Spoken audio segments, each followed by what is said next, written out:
O livro de Êxodo é o segundo livro da Bíblia. Ele dá seguimento ao enredo do livro anterior, Gênesis, que termina com o neto de Abraão, Jacó, levando sua numerosa família de 70 pessoas para o Egito. O 11º filho de Jacó, José, tinha se tornado vice-comandante do Egito. Ele salvou toda a sua família durante um período de fome. Faraó, o rei do Egito, ofereceu à família que fossem viver lá como um refúgio seguro. Por fim, Jacó morre no Egito, e assim como José e todos os seus irmãos. Cerca de 400 anos se passam e a história do Êxodo começa. O nome se refere ao evento que acontece na primeira metade do livro, o Êxodo de Israel do Egito. O livro tem uma segunda metade, que acontece no pé do Monte Sinai. Nesse vídeo vamos nos concentrar somente na primeira metade, quando séculos se passaram e Israel prosperou e se multiplicou e encheu a terra. Esse versículo é um eco deliberado da bênção que Deus deu a toda a humanidade no Jardim do Éden. Lembra-nos da grande história bíblica até agora. A humanidade perdeu a bênção de Deus por meio do pecado e da rebeldia. E Deus escolheu a família de Abraão como instrumento através do qual ele iria restaurar as suas bênçãos para todo o mundo. Mas o novo faraó não vê Israel como uma bênção. Na verdade, ele vê esse grupo imigrante israelita como uma ameaça ao seu poder.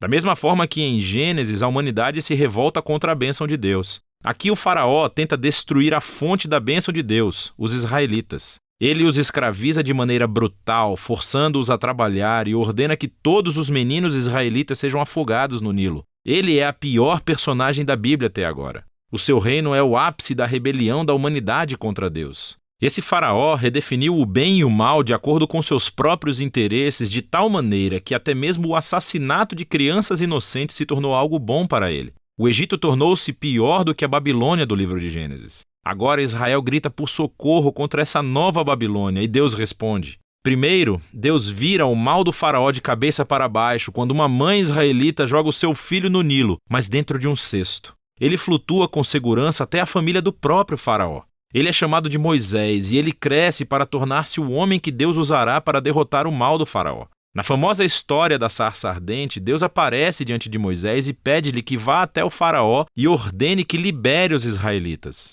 Deus diz que sabe que o faraó vai resistir e por isso ele trará o seu julgamento sobre o Egito em forma de pragas. Deus também diz que ele vai endurecer o coração do faraó. E assim chegamos à próxima parte da história, o confronto entre Deus e faraó. O que significa quando Deus diz que vai endurecer o coração do faraó? É muito importante ler esse trecho da história atentamente e em sequência. No primeiro encontro de Moisés com Faraó, sabemos somente que o coração do Faraó endureceu. Não há nenhuma indicação de que Deus fez alguma coisa. Em resposta, Deus envia a primeira das 5 pragas, cada uma confrontando o Faraó e um dos seus deuses egípcios. E em cada vez, Moisés oferece ao Faraó uma chance para ser humilde e libertar os israelitas. Mas após cada praga, ficamos sabendo que o coração do Faraó endureceu. Ele está fazendo isso por vontade própria. Eventualmente, é com a segunda das 5 pragas que começamos a escutar como Deus endureceu o coração de Faraó. O propósito da história parece ser esse. Mesmo que Deus soubesse que Faraó iria resistir à sua vontade, Deus ainda lhe deu a chance de fazer a coisa certa.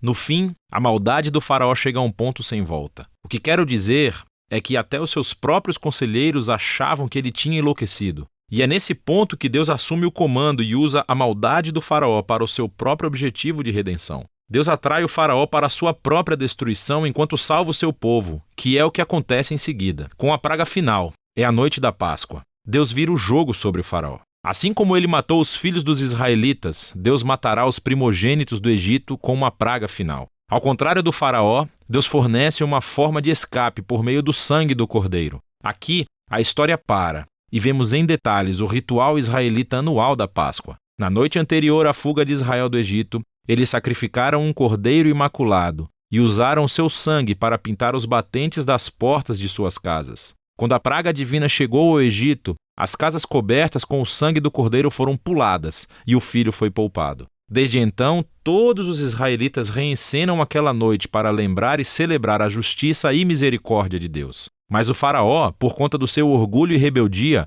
perde o próprio filho e é obrigado finalmente a libertar os israelitas. Os escravos israelitas fazem o seu êxodo do Egito, mas assim que eles saem, o faraó muda de ideia. Ele reúne o seu exército e persegue os israelitas para uma batalha final. Quando os israelitas passam pelas águas do mar em segurança, o faraó decide atacar e assim entra na sua própria destruição. A história do Êxodo conclui com a primeira canção de louvor da Bíblia, chama-se A Canção do Mar. O verso final declara que o Senhor é rei. A canção reconta em poesia do que se trata a história do reino de Deus. Fala sobre como Deus tem a missão de confrontar o mal no seu mundo e resgatar aqueles que são escravizados pelo mal. Deus vai trazer todo o seu povo para a terra prometida, onde a sua presença divina viverá entre eles. Essa história mostra como é quando Deus se torna rei do seu povo. Depois que os israelitas entoam a sua canção, a história tem uma reviravolta. Os israelitas estão andando pelo deserto a caminho do Monte Sinai. Estão com fome, com sede e começam a criticar Moisés e Deus por terem sido salvos.